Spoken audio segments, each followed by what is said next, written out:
जहां पूरी दुनिया जाने की कोशिश कर रही है वह है चांद।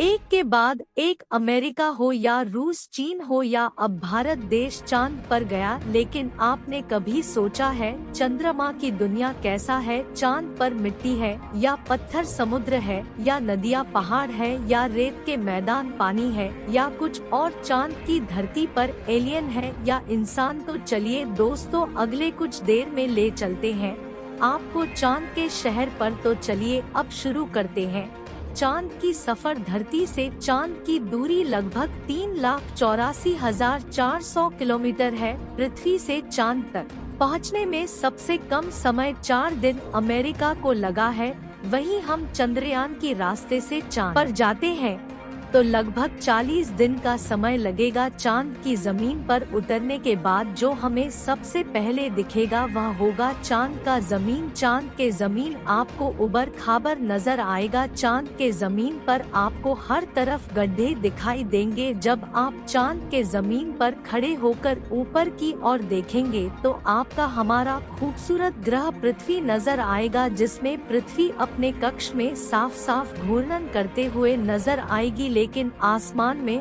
हमेशा उसकी स्थिरता बनाए रखेगी। अर्थात हम चांद पर खड़े होकर पृथ्वी को कई वर्षों से निहारत रहे तो वह अपनी जगह से टस से मस नहीं होगी।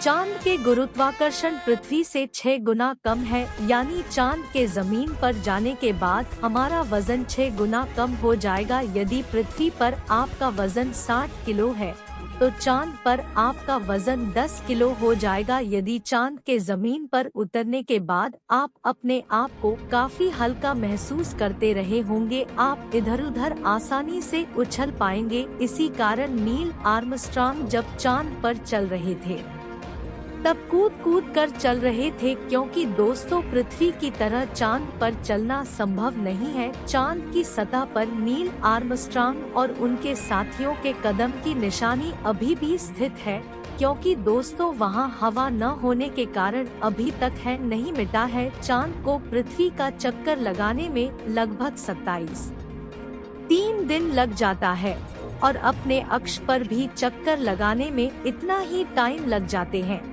यही वजह है कि हमको चांद को एक बार में एक भाग ही दिखता है, दूसरा भाग छिपा रहता है। वही चांद पर एक दिन करीब 14 दिन का होता है। रात भी इतनी ही लंबी होती है, यानी चांद पर मौजूद वस्तु को रात और दिन का काफी इंतजार करना होता है। रात में चांद के तापमान लगभग 153 डिग्री तक माइनस हो जाता है और वही रात में 180 डिग्री तक बढ़ जाता है। फिर चांद पर अलग अलग हिस्सों की जगह की स्थितियां अलग होती है। माना जाता है कि चांद का साउथ पोल ठंडा होता है। रात में जो चंद आपको चमकती हुई नजर आती है, लेकिन आपको जानकर काफी हैरानी होगी कि चांद की अपनी खुद की कोई रोशनी नहीं है। जो चांद पर रोशनी नजर आती है वह सूरज की रोशनी का रिफ्लेक्शन नजर आता है, यानी हमें सूरज रोशनी देना बंद कर दे तो चांद हमें कभी नजर नहीं आएगा। तो अगर आपको चांद की दुनिया के सफर कंप्लीट हो गया हो तो आप अपने एक्सप्रेस क्राफ्ट में बैठ जा और धरती के लिए रवाना हो जाए। तो दोस्तों, आपको चांद का सफर कैसा लगा कमेंट बॉक्स में लिखकर जरूर बताएं और इस वीडियो को लाइक जरूर करें और अपने मित्रों तक इस वीडियो को जरूर शेयर करें ताकि उनको भी जानकारी मिले। और भी जानकारी के लिए अपने भरोसेमंद चैनल को जरूर सब्सक्राइब करें। चलिए मिलते हैं अब नेक्स्ट वीडियो में।